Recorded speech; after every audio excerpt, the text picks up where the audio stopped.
에 계실 때 온 몸에 나병이 든 사람이 찾아왔다. 그는 예수를 보고서 얼굴을 땅에 대고 엎드려 간청하였다. 주님, 하고자 하시면 나를 깨끗하게 해주실 수 있습니다. 예수께서 손을 내밀어서 그에게 대시고 그렇게 하지 마 깨끗하게 되어라 하고 말씀하시니 곧 나병이 그에게서 떠나갔다. 예수께서 그 사람에게 아무에게도 말하지 말라고 명하시고 이렇게 말씀하셨다. 가서 제사장에게 내 몸을 보이고 내가 깨끗하게 된 것에 대하여 모세가 명한 대로 예물을 드려서 사람들에게 증거로 삼아라. 그러나 15절. 예수의 소문이 더욱더 퍼지니 큰 무리가 그의 말씀도 듣고 또 자기들의 병도 고치고자 하여 모여들었다. 그러나 예수께서는 외딴 데로 물러가서 기도하셨다. 어느 날 예수께서 가르치시는데 갈릴리 및 유대의 모든 마을과 예루살렘에서 온 바리새파 사람들과 율법 교사들이 둘러앉아 있었다. 주님의 능력이 함께 하심으로 예수께서는 병을 고치셨다. 그런데 사람들이 중풍병에 걸린 사람을 침상에 눕힌 채로 데려와서는 안으로 들여서 예수 앞에 놓으려고 하였다. 그러나 무리 때문에 그를 안으로 들여놓을 길이 없어서 지붕으로 올라가서 기와를 벗겨 그 자리를 뚫고 그 병자를 침상에 누인 채 무리 한가운데로 예수 앞에 달아내렸다. 예수께서 그들의 믿음을 보시고 말씀하셨다. 이 사람아, 내 죄가 용서받았다. 그래서 학자들과 바리새파 사람들이 말하기를 하나님을 모독하는 말을 하다니 이 사람은 누구인가? 하나님 한 분밖에 누가 죄를 용서할 수 있는가 하면서 의아하게 생각하기 시작하였다. 예수께서는 그들의 생각을 알아채시고 말씀하셨다. 어찌하여 너희는 마음속으로 의아하게 생각하느냐? 내 죄가 용서받았다 하고 말하는 것과 일어나서 걸어가거라 하고 말하는 것 가운데서 어느 쪽이 더 말하기가 쉬우냐?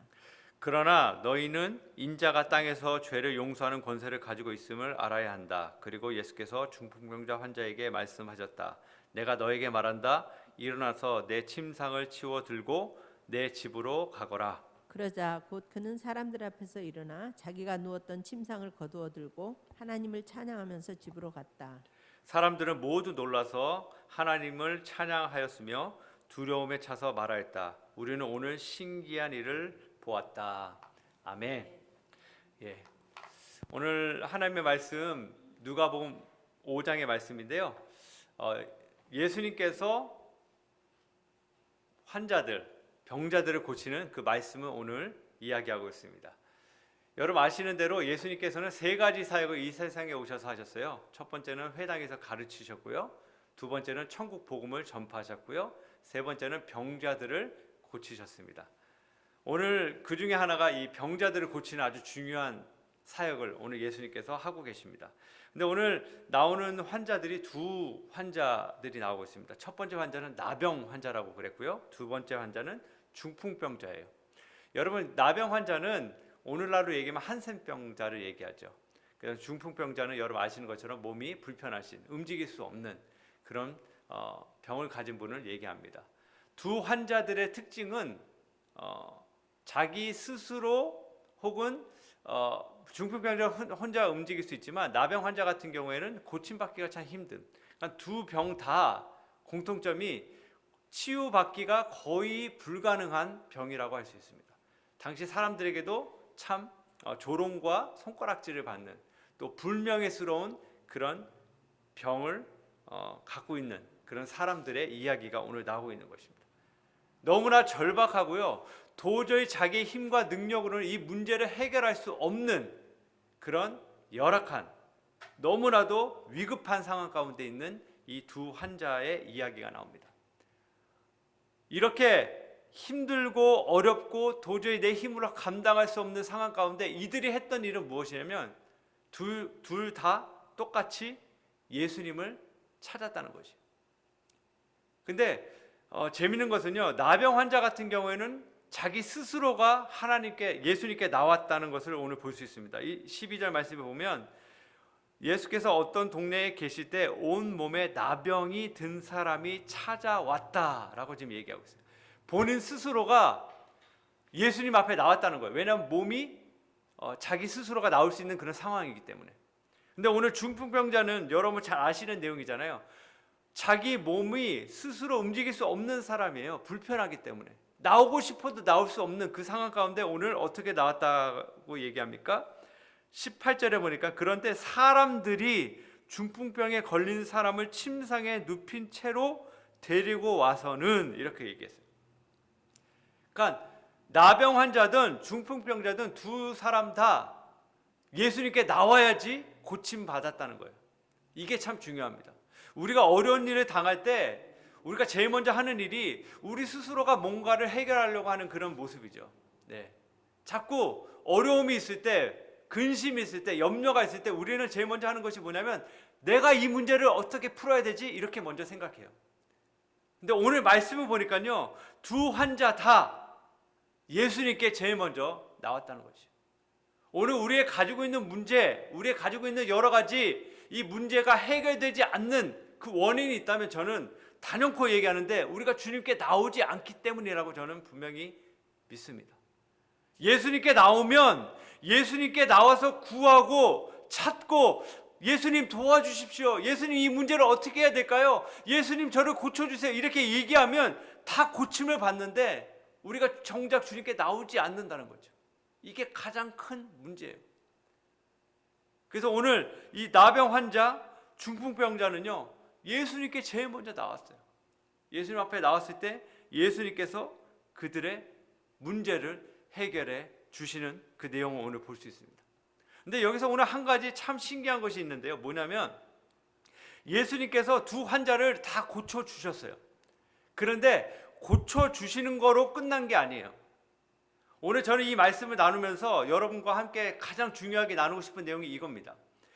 우리의 어떤 육신의 건강, 육신의 문제, 이 문제를 우리는 해결받기를 원하잖아요. 당연히 주님은 그 문제를 해결해 주십니다. 예. 어떠한 문제든 주님께는 능치 못함이 없기 때문에 반드시 고쳐주시고 치유해 주시고 그 문제를 해결해 주실 줄 분명히 믿으시기 바랍니다. 그런데요, 거기에 순서가 있다는 거예요. 순서가. 오늘 보세요. 나병 환자가 깨끗함을 받았어요. 오늘 중풍병자도 깨끗함을 받았습니다. 그런데 첫 번째로 하신 일이 있어요. 첫 번째로. 예수님의 관심이 어디에 있었는가? 바로 죄 사함에 있었다고 오늘 말씀하고 계십니다. 자, 먼저 우리 나병 환자부터 보시면 예수님께서 이렇게 얘기해 주세요. 14절에 중간부터 제가 읽어드릴게요. 이렇게 말씀하셨다. 가서 제사장에게 내 몸을 보이고 내가 깨끗하게 된 것에 대하여 모세가 명한 대로 예물을 드려서 사람들에게 증거로 삼아라 라고 얘기해요. 또 중풍병자에게도 이렇게 말씀하십니다. 20절 말씀해 보시면 예수께서 그들의 믿음을 보시고 말씀하셨다. 이 사람아 내 죄가 용서받았다. 이렇게 얘기하세요. 자, 두 내용 다 똑같은 내용이에요. 나병 환자 같은 경우에는요, 그 사람의 깨끗이 치유함을 받은 다음에 그냥 그걸로 끝난 것이 아니라 율법, 모세가 명한 율법대로 제사장에 가서 죄 용서함을 받은 그 증거를 삼으라는 얘기예요. 중풍병자도 역시 먼저 당신의 너의 죄가 용서함을 받았다라고 얘기하고 있습니다. 우리 주님의 최고의 관심사는 뭐냐면 죄의 문제입니다. 왜냐하면 우리의 죄가 용서함 받지 못하면 우리는 결국 영원한 영생을 누리지 못하기 때문에 그렇습니다. 예수님이 이 땅에 오신 목적도 그거잖아요. 우리의 죄를 회개하고 하나님 나라에 들어가게 하는, 하나님과의 관계가 회복되는 그것을 이루기 위하여 이 땅에 오셨음을 분명히 기억하시기를 바랍니다. 그래서 우리의 회복의 시작은 어디서부터냐? 주님께 나와서 먼저 우리의 죄를 용서함 받는 거예요. 회개하는 거예요. 이게 제일 중요해요. 근데 오늘 이 문제를 제대로 보지 못한 자들이 있었어요. 그들이 누구냐? 율법 학자들과 바리새파 사람들이었습니다. 22절에 이렇게 얘기합니다. 그들이 말하기를 하나님을 모독하는 말을 하다니 이 사람은 누구인가? 하나님 한 분밖에 누가 죄를 용서할 수 있는가? 라고 얘기합니다. 그들이 얘기하는 내용은요, 하나님 밖에는 죄를 용서할 사람이 없다 이렇게 얘기해요. 어떤 면을 보면 맞는 얘기죠. 그들이 얘기한 그 내용이 틀렸다는 얘기가 아니라 이들의 마음속에 첫 번째 생각했던 건 뭐냐면 죄의 문제보다는 그들은 누군가를 비판하고 정죄하는 데 더 집중했다는 거예요. 하나님의 역사가 일어나고 주님께서 일하고 계신 그 놀라운 성령의 역사 가운데 그들은 그 하나님의 일하심을 보지 못했어요. 왜냐하면 그들의 마음과 생각 가운데 자기의 교만, 자기의 생각이 더 가득했기 때문에. 하나님의 원하시는 그 역사, 방향이 어디 있는지 그들은 놓치고 있었어요. 하나님께서 우리에게 원하시는 것, 첫 번째는 죄의 용서함을 받는 거예요. 그 다음에 우리의 육신의 문제가 해결되는 거죠. 여러분, 어렵게 우리 90일 성경 통독하신 분들은 기억하실 거예요. 우리가 레위기를 읽고 있습니다.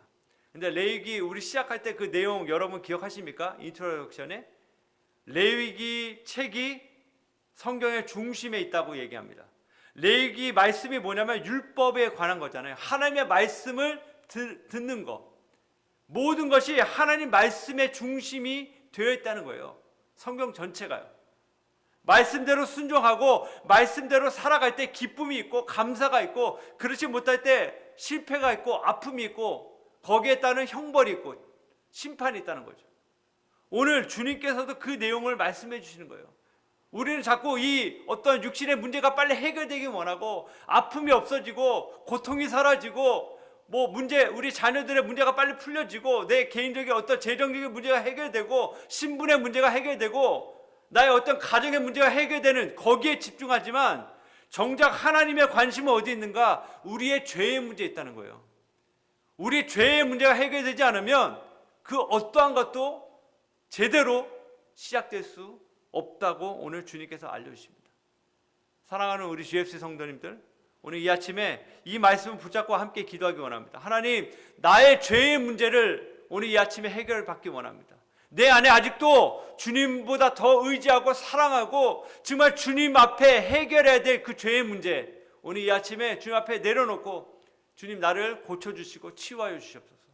그래서 오늘 이 아침에 다시 한번 치유와 회복을 경험하시는 저와 여러분 모두가 되기를 주님의 이름으로 간절히 축복합니다. 다 같이 기도하도록 하겠습니다. 하나님, 오늘 이 아침에 오늘 주신 말씀처럼 우리의 죄의 문제가 해결되기 원합니다. 나의 가지고 있는 모든 더럽고 추한 죄를 이 시간 주님 앞에 회개케 하시고 주님과의 관계가 회복되며 정말 주님이 기뻐하시는 삶을 살아가는 이 하루가 될 수 있도록 인도하여 주시옵소서. 감사드리며 살아계신 예수님의 이름으로 간절히 기도합니다. 아멘.